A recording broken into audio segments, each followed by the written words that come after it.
Yeah. Oh, and you wanted me to say more about it. The black and red poncho. The man in the black and red poncho. Yeah, I mean, in a way, it's impossible to talk about DMT, but on the other hand, it's fun to try to talk about it because it pushes the horse of language into a lather. Basically, when you smoke DMT, what happens is pure confoundment. And, I'm trying to speak generally here, in the sense that different people are confounded by different things. So, of course, it addresses you personally. Your level and tolerance for confoundment is a very personal thing. People have asked me about DMT, is it dangerous? And the real answer is only if you fear death by astonishment. And you deliver that line and then people laugh, except the people who've done DMT don't laugh. Because they understand, death by astonishment is no remote possibility. Death by astonishment is right there. When was the last time you were astonished? Unless I smoke DMT, it doesn't happen to me. Amazed occasionally.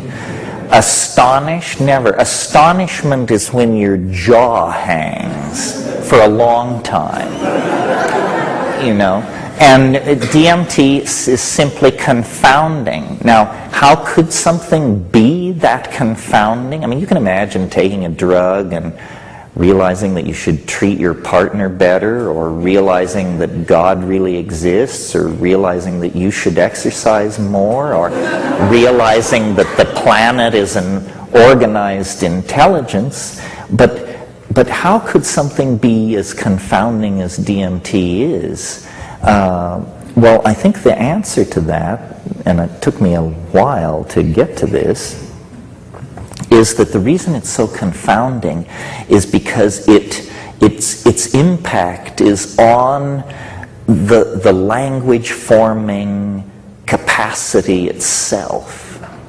So the reason it's so confounding is because the thing which is trying to look at the DMT is infected by it, by the process of inspection.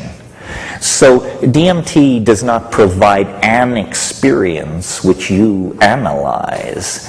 Nothing so tidy goes on. The syntactical machinery of description undergoes some kind of hyperdimensional inflation instantly, and then you cannot tell yourself what it is that you understand.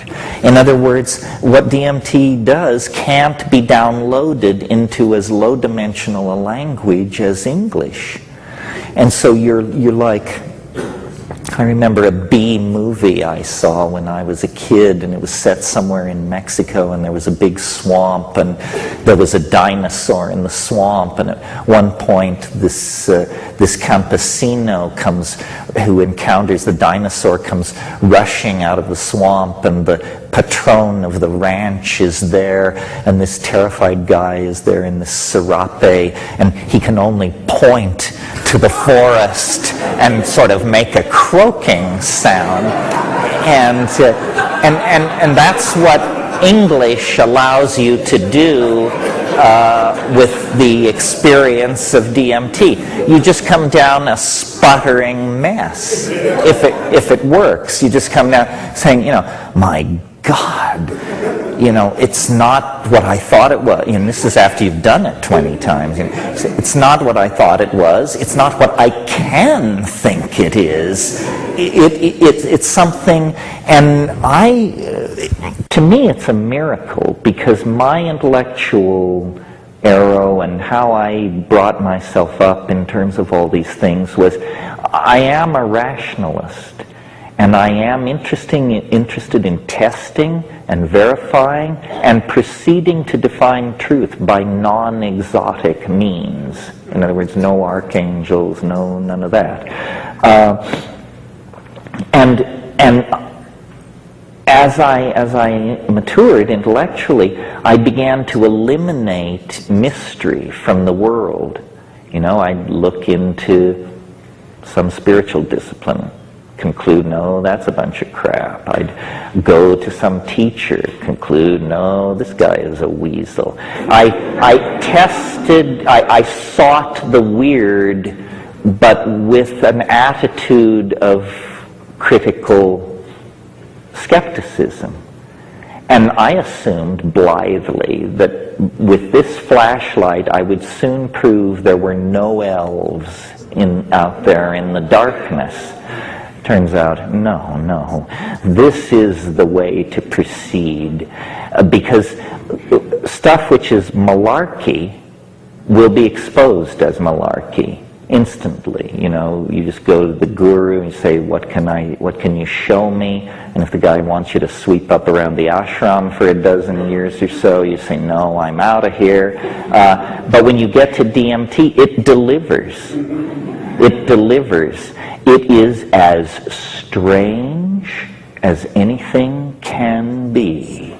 It is, it is not only stranger than you suppose as you sit here, it is stranger than you can suppose.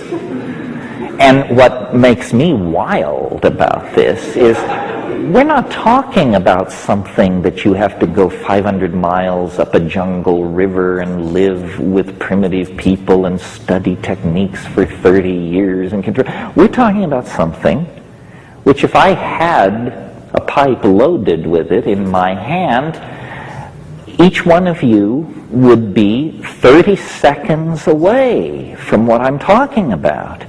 Well, you've tripped, and you lived in Paris, and you went to Trebizond and all these things, but nothing like this ever descended.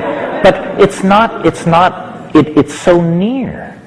It's not attained by practicing tantric techniques or building up it's none of that. It's just near, very near. One toke away is this absolutely reality-dissolving, category-reconstructing, mind-boggling possibility. And I feel like this is a truth that has to be told.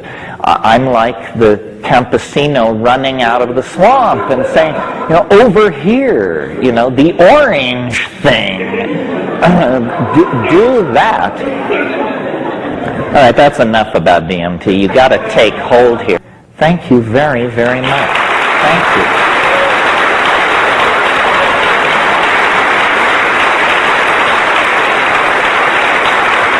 Thank you.